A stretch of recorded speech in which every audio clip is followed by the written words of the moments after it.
Jean Campbell lived with her husband John in their ground floor flat in Bellbrook Street on the Cranhill estate in northeast Glasgow. She had lived in the area for over 30 years. Jean and her husband had been married since 1978.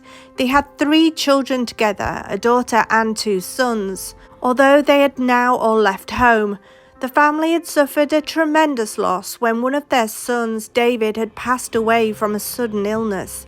Jean was a mother, a grandmother, and the whole family was so close.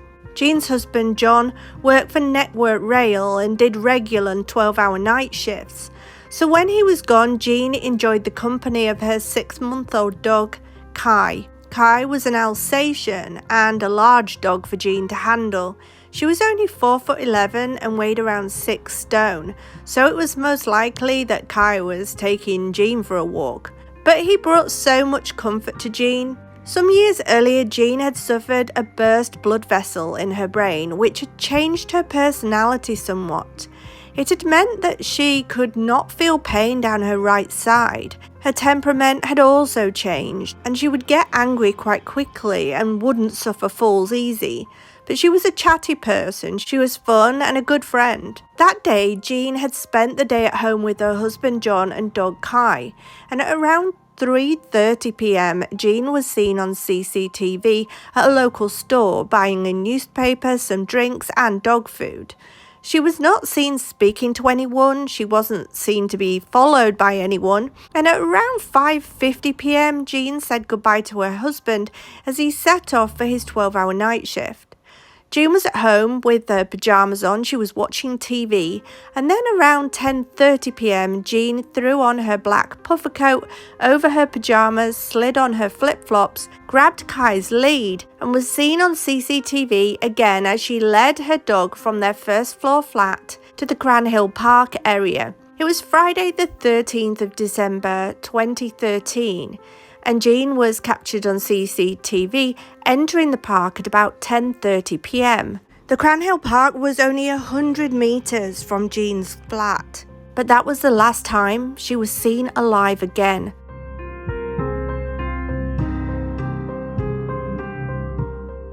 Kai, where are you, boy? Come here, Kai.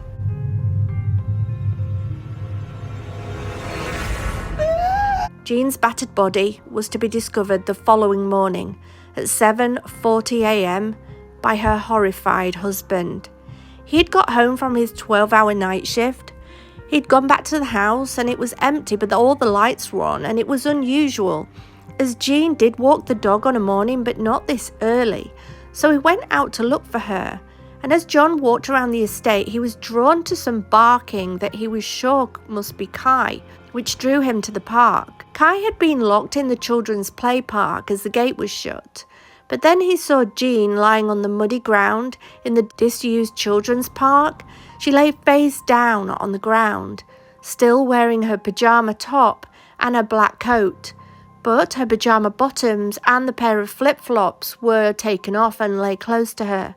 When John turned her over, he found that she had leaves and dirt on her face, which he wiped away.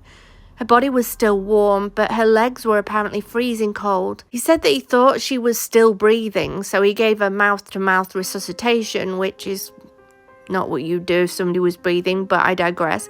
John ran into the street to get help, asking a local taxi to call for an ambulance, and then continued with mouth-to-mouth resuscitation until the paramedics took over and continued until they were certain that Jean was no longer alive.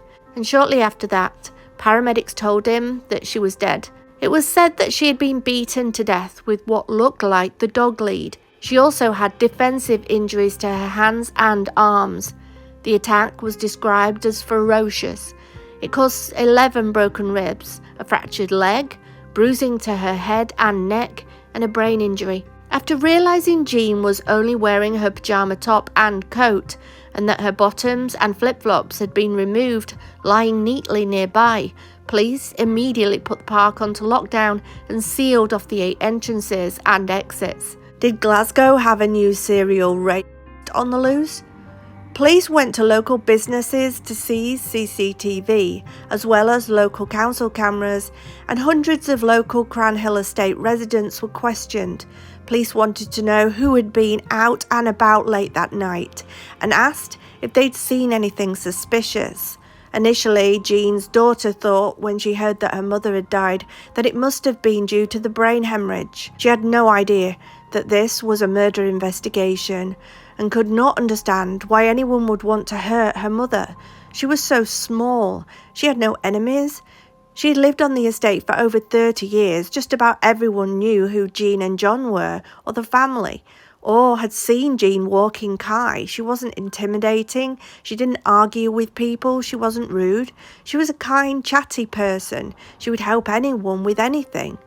Now, more than 80 detectives were drafted into the major incident team on the case, with officers travelling as far as Edinburgh and Dundee to work on the case. A major programme of DNA testing saw more than 1,000 samples taken from over 600 different households and the neighbouring Cranhill Park area. Men, women and all children aged 12 and over were asked to give samples. The area was home to a large number of migrant workers from Poland, the Ukraine and Turkey. They all had to be traced and swabbed.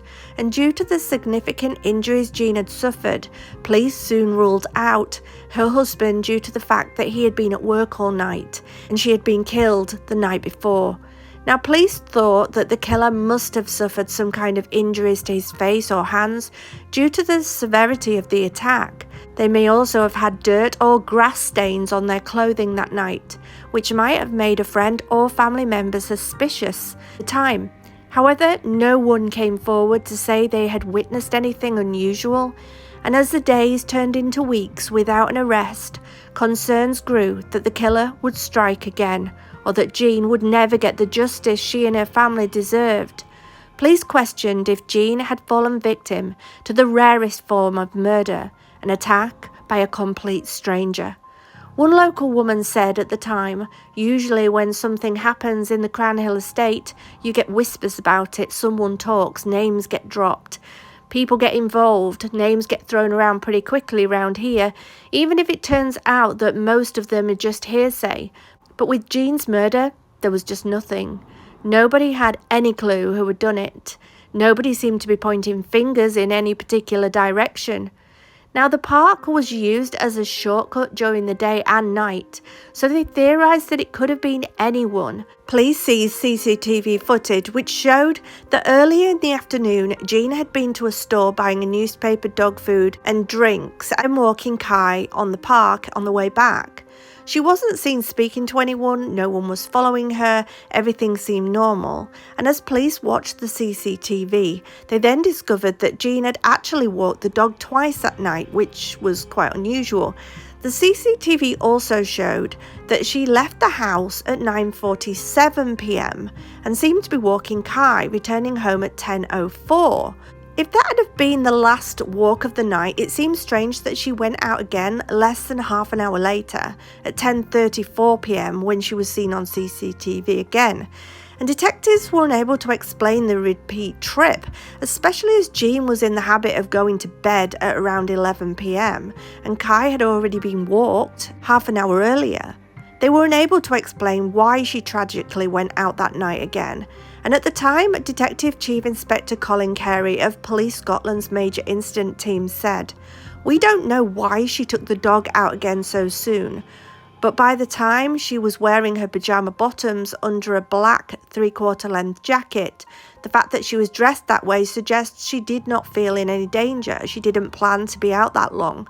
Jean had spoken to her husband at 5:50 p.m. that night before he'd gone to work, and they never spoke again. Regardless, police believed that Jean had not given in to her killer easily. "We think that Mrs. Campbell would have put up a fight and may have injured her attacker in some kind of way," he added. "I really do believe that there is someone out there who is either harbouring the person responsible or knows who is responsible." At the time, Crime Stoppers offered a £5,000 reward for information leading to an arrest, and the case was featured on the BBC show Crime Watch. The following April, actors arrived to take part in the reconstruction of Jean's last movements, hoping to jog someone's memory, hoping someone would remember something. And then suddenly, police got a breakthrough that all murder investigations need. Someone came forward to say a local man, 21-year-old Paul Ward, had been seen near Cranhill Park that night, and at around the time Jean was believed to have been attacked. A neighbour called Yvonne Leyden, who was 54, whose living room window faced onto Cranhill Park, told that she heard screams and a dog barking at 11 that night, and then minutes later she opened the door to Mr. Ward. He was a friend of her son. Mrs. Leyden said that Mr. Ward arrived minutes after she'd heard the scream and said that he seemed out of breath. Mrs. Leyden, her son and his girlfriend were there when Paul arrived at their house just after 11 p.m. He seemed to be his normal self. There were no signs of blood or mud on his clothing, and the neighbours said that Paul was with them as they spoke about the scream. But crucially, there was no CCTV to show where Paul had come from, which way he'd walked to the house. There was also no forensics linking Paul to the case. And they also said they didn't remember him having any scratches or cuts on him. Now, police obtained permission to bug Paul Ward's home. They believed he was their chief suspect, and they hoped that he would say something incriminating. But despite having the house under full surveillance and bugged for 4 weeks, he never spoke about the murder or Jean once. Nevertheless, police believed that they had enough evidence to charge Paul Ward with the murder of Jean, and he appeared at Glasgow Sheriff's Court in July 2014, where he pleaded not guilty and was remanded in custody to await trial. However, when the case finally got called at the High Court in Glasgow in 2015, Paul had been deemed unfit to stand trial because of apparently a psychotic illness. Instead, a hearing was held before Lord Matthews, who called on examination of facts, in effect a trial without a jury. The court heard that Jean sometimes shouted and hit Kai, and found the large dog difficult to handle at times. They said that he was too powerful for her to control, and an advocate deputy, Alex Prentice QC, said Mr. Ward said words to the effect, "I hate her. She's always hitting that dog. How would she like it if someone hit her?" They also revealed that Jean was hit as many as 15 times with the heavy dog lead, and while on remand, Paul was alleged to have told his mother in a taped phone conversation, "What happened to that woman might have been me." He went on, "I've been hearing stuff in my head. I think I might have hit her once." But Lord Matthews said they had discounted this alleged confession because the taped conversation happened 4 days after Paul Ward was diagnosed as having a psychic illness. The court heard that Mr. Ward refused to drink water, although he did drink Coca-Cola, and he would be mute for days apart from shouting out random words, and was convinced that police and prison officers were involved in a conspiracy against him. The court heard that Paul Ward was reading the Bible so much that the guards took it away from him. Dr. Campbell also added Paul believed that his thoughts were being breathed out and that other people could access them, and he described hearing a voice saying, "Did you do it?" and him replying, "I don't know," and then having an extraordinary feeling of joy. The defence QC Donald Finlay said, "It appears that this young man now believes he had been told by God that he should be pleading guilty to this." And she replied, "That is my understanding." The psychiatrist added, "He appears to have difficulty knowing what is memory and what is what other people told him." Mr. Finlay said, "His home was bugged for a month and he says nothing, did not say anything about doing this, and after he was arrested he protested his innocence. What reliance can we place on him then saying God told him to plead guilty?" Dr. Campbell replied, "I think that little reliance can be placed on it." The psychiatrist was asked if she thought that Mr. Ward was play acting and said, "I think that's extremely unlikely." The Advocate Deputy Alex Prentice QC prosecuting asked Dr. Campbell, knowing what you know about Paul Ward, if he had expressed displeasure at the way in which he thought Jean Campbell treated her dog, might that lead to a compulsion to do something about it? And she replied, it is possible. Judge Lord Matthews asked if Mr. Ward was suffering from some illness, and Dr. Campbell said, he is very preoccupied, in particular by the religious experiences. He has had some quite odd behaviour, licking his finger, counting out loud and giggling inappropriately. She told the court that he also complains of suffering from hallucinating and visions at times when he is trying to sleep. A mother of 6, Margaret Callahan, aged 60, told the court that after rumours swept Crown Hill suggesting that Mr. Ward may have been responsible, she spoke to him in late March 2014. She lived in the Crown Hill estate and was visiting a friend and spoke to Mr. Ward when he was there. Mrs. Callahan said, I asked him, did you murder Jean Campbell? And she was asked by the prosecutor, Mr. Prentice, and what was his response? And she replied, no response. He didn't say anything. The mother of 3 boys and 3 girls was asked if she said anything else to Mr. Ward, and she replied, yes, I did. If he didn't murder Jean, you must know something about it. And when asked what Mr. Ward's reaction was, there was apparently no reaction, just head down. The CCTV footage was played for the court, which showed Paul Ward walking towards his friend's house that night at nearby Crowling Crescent at 11:06 p.m. But crucially, there was no footage to show which direction he had come from. He could have come through the park and encountered Jean, but he could have also come from a number of other routes. And Defence QC Donald Finlay claimed that given Jean Campbell's pyjama bottoms being removed and the fact that she had unexplained injury to her private parts, the attack could have been sex motivated. In the evidence, her husband John told the court that he walked towards Cranhill Park when heard the barking. He said Jean was lying face down. I turned her over. There was some dirt and leaves on her face and I wiped them clear. Her body was still warm, but her legs were freezing. In his summing up, Lord Matthews said, the case against Paul Ward was weak, and none of the evidence presented by the Crown was compelling. Plus, there was no DNA evidence to back it up, and the case literally fell apart. He found Paul Ward not guilty of killing Jean Campbell, and ordered that he should be detained at the State Hospital at Carstairs in Lanarkshire to allow him to be examined and given the appropriate medical treatment for his condition.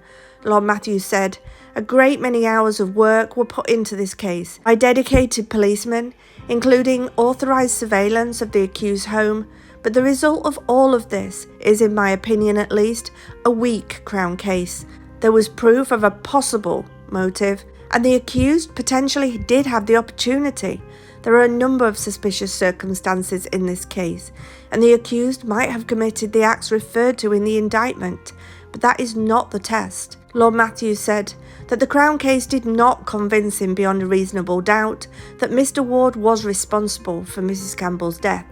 He added, I appreciate what I have said might not find favour with the family of Mrs. Campbell. In this day and age, what I have to say might not be the final word on this matter, but no doubt the matter can be revisited if compelling evidence emerges. However, I can only proceed on the evidence presented to me.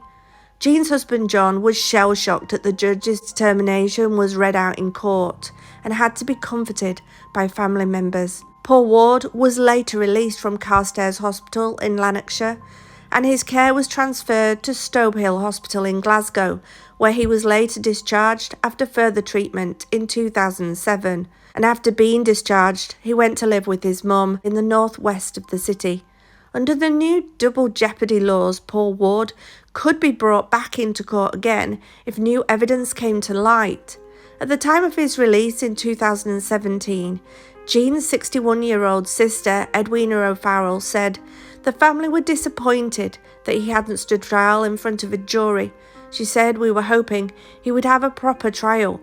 Paul Ward being released from hospital has come as a massive surprise to us. I was very close to Jean and I miss her so much. The Detective Chief Inspector Brian Geddes said the murder of Jean Campbell remains unsolved. However, as with all unsolved cases, it's subject to yearly review, and any new information that comes in regarding her death would be fully investigated. The hunt for the killer of dog walker Jean Campbell is still active, and detectives have insisted the only man charged in connection with the crime was released from hospital. Detective Chief Inspector Mark Bell said that the investigation remained open and he renewed an appeal for information. Jean's husband John revealed that he is now remarried to his second wife. DCI Bell said the murder of Jean Campbell remains unsolved. What do you think happened to Jean Campbell? Who do you think was responsible? Do you live in the area? Do you remember the time when Jean Campbell was murdered? Do you remember things that were being said at the time? Let me know in the comments section below what you think happened to Jean Campbell.